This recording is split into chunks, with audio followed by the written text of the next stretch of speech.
Hello guys, welcome back to my YouTube channel. आप देख रहे हैं just learn India weekly challenge day 9, जिसमें हम physical geography of India major land forms के बारे में बात करेंगे।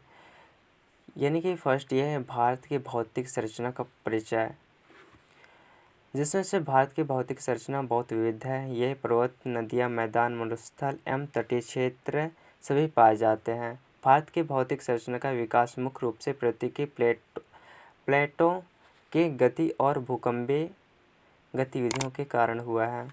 इसमें से चार प्रमुख भौतिक संरचनाएं हैं, जिसमें से पहला है पर्वत, नदियाँ, मैदान और मरुस्थल।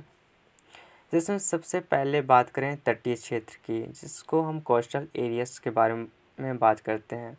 इन संरचनाओं की अध्ययन से हमें न केवल भारत की भौतिक विशेषताओं को समझने में मदद मिलती है, बल्कि यह हमें जलवायु, कृषि और जल संसाधनों के महत्व को समझाया है। हम सेकंड बात करते हैं इसके पर्वतीय क्षेत्र, जिसमें माउंटेन ऑफ इंडिया। हम भारत के बारे में बात करें तो भारत में पर्वतों का बहुत महत्वपूर्ण स्थान है। यह न केवल प्रकृति सौंदर्य का हिस्सा है, बल्कि यह जलवायु और जल विभाजन के लिए भी महत्वपूर्ण है। हम हिमालय पर्वत श्रृंखला की बात करें तो ये हिमालय दुनिया का सबसे ऊंची पर्वत श्रृंखला है, जिसकी लंबाई लगभग 2400 किलोमीटर है। यह भारत की उत्तरी सीमा के साथ साथ पाकिस्तान, नेपाल, भूटान और चीन तक फैला हुआ है, जिसमें से हिमालय ने कई उच्चतम चोटियाँ हैं, जैसे कंचनजंगा, एवरेस्ट, नंदा देवी आदि। ये क्षेत्र नदियों के स्रोत के रूप में कार्य करता है और ये भारत में वर्षा के पैटर्न को प्रभावित करता है। हम बात करते हैं इसके हिमालय की विशेषताएं, जिसमें जलवायु का प्रभाव, जिसमें हिमालय पर्वत के जलवायु को नियंत्रित करता है, जिसे हम मानसून का आगमन को समझते हैं। अब विविध जीव जंतु का घर, यानी कि ये क्षेत्र में जैव विविधता भरपूर से है। हिमनद और झीलें के बारे में बात करें तो हिमालय में कई प्रमुख ग्लेशियर और झीलें हैं, जैसे कि गंगोत्री ग्लेशियर और बिहार झील आदि। हम इसके अरावती पर्वत की बात करें तो सबसे पहले आता है अरावती पर्वत, जिसमें भारत का सबसे पुराना पर्वत क्षेत्र है, जो राजस्थान से गुजरते हुए दिल्ली और हरियाणा तक फैला है। अरावती पर्वत को हम भूमध्यरेखा पर्वत भी कहा जाता है, क्योंकि यह पर्वत श्रृंखला प्राचीन काल में समुद्र के नीचे रह चुकी है।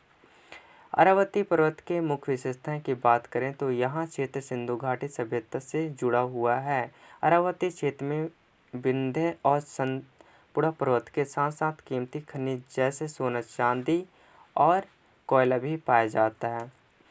अब गाइस हम बात करते हैं सतपुड़ा और विंध्य पर्वत, जिसमें यह दोनों पर्वत मध्य भारत में स्थित है।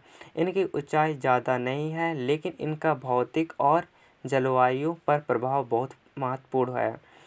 हम बात करते हैं सतपुड़ा पर्वत का। यह क्षेत्र मध्य प्रदेश, महाराष्ट्र और छत्तीसगढ़ में फैला है, जबकि विंध्य पर्वत उत्तर मध्य भारत में गुजरता है। इन पर्वतों में कई नदियाँ उत्पन्न होती हैं, जो भारतीय कृषि के लिए बहुत महत्वपूर्ण है। ये वन्यजीव अभयारण्य और राष्ट्रीय उद्यानों की भरमार है, जिसे हम कान्हा राष्ट्रीय उद्यान और कांची अभयारण्य कहते हैं। अब गाइस हम बात करते हैं नदियाँ, यानी कि रिवर्स ऑफ इंडिया। भारत की नदियाँ जीवन दायिनी मानी जाती है, जिनमें ये नदियाँ न केवल जल आपूर्ति का प्रमुख स्रोत है, बल्कि इनका धार्मिक, संस्कृति और ऐतिहासिक महत्व भी है। नदियाँ भारत के विभिन्न क्षेत्रों में बसी हुई है, जो कृषि और जल परिवहन का मुख्य साधन है। जिसमें से सबसे पहला आता है गंगा नदी, यानी कि गंगा नदी को भारतीय संस्कृति में मैया या माँ की उपाधि दी है। यह भारत की सबसे लंबी और सबसे पवित्र नदी है। गंगा हिमालय में निकलकर उत्तर प्रदेश, बिहार, पश्चिम बंगाल होते हुए बांग्लादेश तक बहती है। यह नदी लाखों किसानों के लिए जल स्रोत का काम करती है। यानी कि हम इसके महत्व के बारे में बात करें तो गंगा नदी के किनारे बसी हुई प्रमुख नागरिक सभ्यता जैसे वाराणसी, लखनऊ और कोलकाता है। इसको प्रदूषण की समस्या की बात करें तो गंगा में प्रदूषण एक बड़ा मुद्दा है, जिसके संरक्षण के लिए सरकार ने कई योजनाएं बनाई हैं, जैसे नमामि गंगे परियोजना। अब गाइस हम बात करते हैं ब्रह्मपुत्र नदी, जिसमें ब्रह्मपुत्र नदी का उद्गम तिब्बत में हुआ है और ये भारत के उत्तर पूर्वी राज्य जैसे असम और अरुणाचल प्रदेश में बहते हुए बांग्लादेश में मिलती है। इसके महत्व के बारे में बात करें तो ये नदी जलवायु को प्रभावित करती है और ये बाढ़ की समस्या उत्पन्न करती है। इसकी विशेषताएं की बात करें तो ब्रह्मपुत्र नदी प्रमुख जलमार्ग है जो समुद्र परिवहन के लिए उपयोगी है।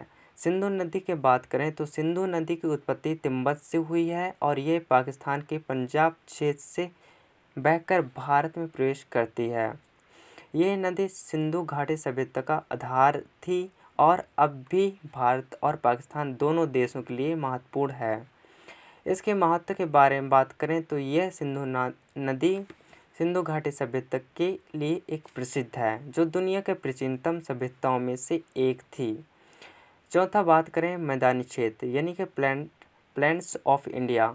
भारत में मैदानों का एक बहुत महत्वपूर्ण स्थान है। यह क्षेत्र उपजाऊ होते हैं और यहाँ की मिट्टी जो भूमि है यह अत्यधिक उपयुक्त है। हम गाइस भारतीय मैदान की मुख्य विशेषताएं की बात करें तो सबसे पहला आता है इंडो गैंगटिक मैदान, जिसमें यह भारत का सबसे बड़ा और सबसे उपजाऊ क्षेत्र है। इसे मैदान का विस्तार उत्तर भारत से लेकर पाकिस्तान, नेपाल और बांग्लादेश तक है, जिसमें यहाँ गंगा, यमुना, सतलुज और घाघरा जैसी नदियाँ बहती है। इसके महत्व की बात करें तो कृषि के लिए यह क्षेत्र बहुत उपजाऊ और उपयुक्त है और यहाँ धान, गेहूँ, गन्ना जैसी फसलों का उत्पादन होता है। इसकी समस्याएं की बात करें तो हम इस क्षेत्र में बाढ़ और जलवायु परिवर्तन के कारण कृषि संकट और उत्पन्न हो सकता है। इसके तटीय मैदान की हम बात करें तो भारत के जो तटीय क्षेत्र समुद्र में सटे हुए होते हैं, इन क्षेत्रों में भारी वर्षा होती है और यहाँ तक कि तटीय इलाके में प्रकृति सौंदर्य भी भरपूर होते हैं। पश्चिमी तट पर गोवा, महाराष्ट्र और गुजरात के तटीय मैदान हैं। पूर्वी तट पर उड़ीसा और आंध्र प्रदेश, तमिलनाडु के तटीय मैदान हैं। हम पांचवा बात करें भौतिक संरचना और आर्थिक महत्व के बारे में, जिसमें से भारत की भौतिक संरचना का आर्थिक गतिविधियों पर गहरा प्रभाव पड़ता है, जिसमें से खनिज और प्राकृतिक संसाधन आते हैं। इसकी खनिज और प्राकृतिक संसाधन की बात करें तो भारत के पर्वतीय क्षेत्रों में खनिजों का भंडार है, जैसे कोयला, लोहा और हीरे। अब कृषि की बात करें तो भारत के मैदानों में कृषि की संभावनाएं अत्यधिक है, खासकर धान, गेहूं और चाय के उत्पादन के लिए। इसके पर्यटन की बात करें तो भारत के पर्वत, नदियां और तटीय क्षेत्रों में पर्यटकों के आकर्षण का प्रमुख केंद्र है।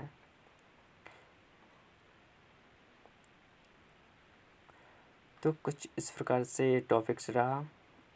अब चलते हैं नेक्स्ट टॉपिक्स के साथ। Take care.